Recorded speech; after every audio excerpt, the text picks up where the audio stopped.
RP Show continues. It's your reminder to sign up for the Rod Squad newsletter brought to you by Suds Full Service Car Wash. It's free. You can find it at rodpeterson.com. Click on newsletter. Fuel your fleet's finesse with Suds Regina's unbeatable cleaning packages. They'll shine like new every time. Visit sudsregina.com. Jersey Jim here from NHL Full Press. Oh, I don't know, Jimmy. Anything going on in the NHL this week? You tell me. I don't know. Little birdie told me, first of all, Rod, glad to be here. Glad to be with everybody again on the show. I think there's a couple things that happened. I think something happened in Vegas, coaching change, Right. GM change happening in Toronto. Where shall we begin? Well, you're the guest. You tell me. Let's go in chronological order because we're kind of a little leafed out for a second, although I did read your wonderful article to NHL Full Press this morning. But on the Tortor, it's not so much about Bruce Cassidy being fired. I don't think everybody's as shocked about that, given the struggles of the Golden Knights. But a lot of people shocked that John Tortorella was the replacement. What's your take on the whole situation? Sorry to cut you off there. Yeah, I definitely agree with you. Definitely shocked for sure on the John Tortorella piece. I know he had said with colleagues at ESPN that he wanted to coach again. You saw him in that assistant role now twice at Four Nations. He seemed to be working with the players. When I saw firsthand at Four Nations in Montreal and Boston, he was giving a lot of young guys advice, helping them. He wasn't the strict guy that we seen behind the bench, but he's the type of guy that can give you a boost. Now, is this the 2000 Devils where Larry Robinson came in with 8 games left and they go to a Stanley Cup? That's one extreme. The other extreme, it just doesn't work.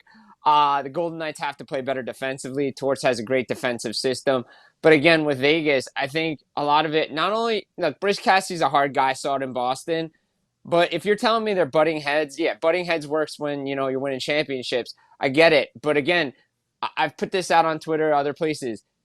The National Hockey League, if these guys were college football players, you'd be getting the same thing from Nick Saban, Bill Belichick, Bill Parcells, the list goes on. You want to win. Greatness has a price. Cassidy is a winner. So, again, Torts is going to come in, maybe be that Yoda-type coach, maybe be the wide old man now. But Vegas got to turn it around, but they also got to look at their roster because it's older and slower and it's not as good as it used to be. Good stuff. Randy Moeller told me a story last night. I asked him, what do you think about Torts? He goes, I broke his jaw in Buffalo. I said, what? He goes, he was the assistant coach of the Sabres. He goes, I fired a slap shot into the bench, broke his jaw with a puck. He goes, he didn't talk to me for 6 months. He didn't talk to anybody for 6 months. His jaw was wired. This was a conversation we had last night, Randy Moeller and John Tortorella. Okay, and then to the Leaf thing. I facetiously say I'm tired of it. My God, I don't have a choice. We're going to be listening to this forever. And do you think there's an odds-on clubhouse favorite who will be the next GM of the Toronto Maple Leafs, Jim? I mean, if you read the tea leaves and you listen to reports and you listen to what Keith Pelley has to say about data-driven and thinking outside the box, but the net's wide open. Again, the guy that everybody's starting to talk about picking up steam, former Vancouver Canucks general manager Mike Gillis. His name seems to be a big name right now. Are they going to rush into a decision? I would not rush into it like they did last time with Brad Treliving. Because Dubas left, Shanahan, the contract dispute, did he want 2 positions? They were left kind of holding the ball. You get Treliving. Don't rush into this thing. I understand you have a timeline. You want guys in by scouting combine, and you want guys in by the draft, but you got to go through a thorough search here. You got to get the right person. And look, I know Keith Pelley said, hey, it's going to be a retool, not going to be a rebuild. We got foundational pieces. But sometimes you need somebody outside the organization to tell you, hey, it's going to take a long time for the Leafs to get back to wherever they want to be. They weren't even close to being there. Like, everybody needs to realize that. Yeah, you lost in Game 7 to the Florida Panthers, but you laid 2 eggs on home ice. That's not supposed to happen if you're a championship caliber team. There's a long road ahead. They have to figure out who wants to be there, what players want to be there. Like, it's a mess. Like, when Craig Conroy took over Calgary Flames, it was a mess. He went to guys. Who wants to be here? Who are we moving out? We got to get draft picks. The Leafs don't have any of that. There's going to be a lot of tough conversation, and I think Keith Pelley's got to have to listen to guys that have been around the business, has seen a lot of things, and tell them sometimes, yes, you want to hear some things, but you're also going to have to hear things you don't want to hear. And right now, the big thing is, what does Austin Matthews want to do? What does Nylander want to do? Who are really your foundational pieces? Because let's be honest, if they only have 2, you could probably move them and start over again. Oh, well, we could go on this for hours, and maybe we will. Like you just said, they need to look at themselves. Way back at the start of that, you said they need to look at themselves. What I've found, Jim, is dysfunctional teams don't do that. Dysfunctional Mm-mm. companies don't do that. Dysfunctional families don't do that. Like when William Nylander said last week, I have my thoughts on what's wrong here, but I'll keep them to myself. Maybe Keith Kelly should bring in wee Willie Nylander and say, what do you see, Willie? But have you, like Jim, you've been covering the NHL a long time. You've been around sports a long time. The good franchises do that. I don't think the Yeah, Leafs would do that. 100%. No, they don't. Like they have an organizational problem top to bottom. Like the most teams, as we know, you've been around it, your dad was around it. Good teams know management, ownership run the team. You know, you don't want to be Jerry Jones and be too hands-on, but you let your people run the team. The players don't run the team. It's flipped in Toronto. The players run the team. Management just goes by what the players want to do. Because if Toronto was really serious about winning, it would have been all right. Matthews is X. Everybody falls in underneath. No, everybody's got to get paid. Everybody wants their payment.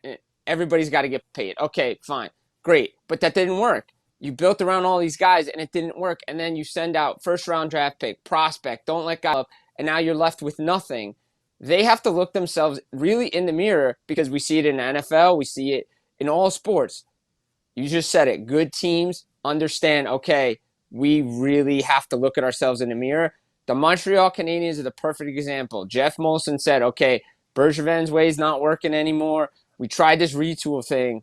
We have to really tear it down and get back to it. So they found the right model to progress and become a sustained winning team for the long haul.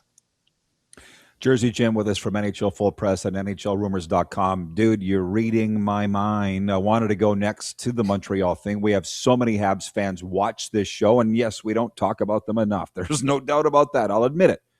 But they go into Tampa Bay and slap around the Lightning, who are the Eastern Conference betting favorites to win the Stanley Cup. What is it, 7 wins in a row for that? 6 or 7 wins now for the Habs? My only question is if they have the goaltending, because they have everything else. What do you think is possible for the Habs this spring? Look, I mean, in a wide open Eastern Conference, why not the Montreal Canadiens, right? I know a lot of people are going to say pump the brakes. They may have some other issues. When it gets to the playoffs, are they physical enough? Can they? I'm telling you right now, if they're playing the Tampa Bay Lightning in the first round, they're going to play like that. They're winning the series. Like they came in. Tampa thought they were going to push them off the ice. Montreal said, no way. Not happening. You touch our goalie. You touch one of our guys. We're coming after you. Look, Tampa's getting back to the old Tampa Bay Lightning like they were. You know, Florida picked it up. Vegas, be nasty. Well, Montreal realized after they got beat up by Tom Wilson in the playoffs, they got to get nasty. Jacob Dobish can steal them a series, too. Look, we've seen it. Montreal has history with that. Patrick Waugh, the Drydens, right? Carey Price. When they get a hot goalie, they can go. Why not the Montreal Canadiens? The Eastern Conference is wide open, and they've shown they can play with the best teams. Their experience last year is going to help them in this year's playoff. From the audience, Rich in Edmonton says, don't forget the Leafs walked away from Hyman for nothing. For sure, but that was before Tree Living, if I'm not mistaken. Like there's a litany of bad decisions that have been made there long before Brad Tree Living showed up. Utah Darren writes in, he says, hey, we here in Utah would be thrilled if the Mammoth could get to the second round. Well, what I hear in the NHL circles, and I don't know what you hear, Jim, but the biggest reason for the Mammoth surge is ownership. They love this Ryan Smith guy. He's a great guy to work for. What are you hearing? Because that team's been terrible forever. All of a sudden, they're in the conversation. Yeah, no, absolutely. I agree with you. Ryan Smith, big deal because a lot of the players didn't like playing in Mullet Arena. It was cool the first year, right? Whatever, you're there in Arizona. Okay, it's cool. It's a novelty, right? But they want an NHL facility. They need a practice rink. They need all these facilities. Once the players got to Utah, there was like, okay, we're serious again. We're a serious team. Ryan Smith put money into the building. They're updating the Delta Center, got him a new practice rink. But Bill Armstrong is making subtly nice moves along the way, picking up a Mikhail Sergachev. Now you got Mackenzie Weegar in there. You signed Nick Schmaltz. They had the drafting, now the defunct Arizona Coyotes, but the drafting and developing by Bill Armstrong and that team set them up for what you see now in Utah. It's unfortunate they couldn't do it in Arizona because Arizona deserved to have a winning team, but there's too much ownership problems there. Now you have stable owner. You want guys want to go to play in Utah now because the money that they're getting, players, it's a destination for players now, and it's because of the owner. And yeah, if I'm the Utah Mammoth, if I'm a fan, yeah, I expect to be in the second round because who out of the Pacific can't we beat? Like the Pacific is a pillow fight. If they match up with any of those teams, I know Edmonton's playing better, but who's to say they can't beat the Edmonton Oilers or Vegas or Anaheim, whoever finishes in first, right? They have a chance to get to the second round, if not a conference final. They have a really, really good team with a really good goaltender. Logan Cooley stepping up.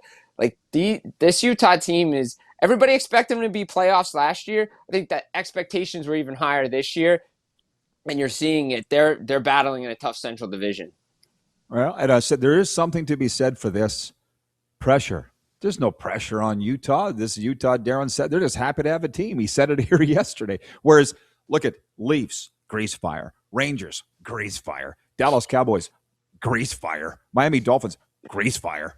And like those pillar franchise markets, Giants and Jets, grease fire. God, word gets around, guy. Like you want to be in a place where it's fun to play. I think there's a lot to be said for that, especially in today's NHL. Now, speaking of New York, Laverne writes in from the Frontier City, says, another goalie fight last night, Jim. Is it just two frustrated goalies wanting to stand out, or what's the scoop, do you think?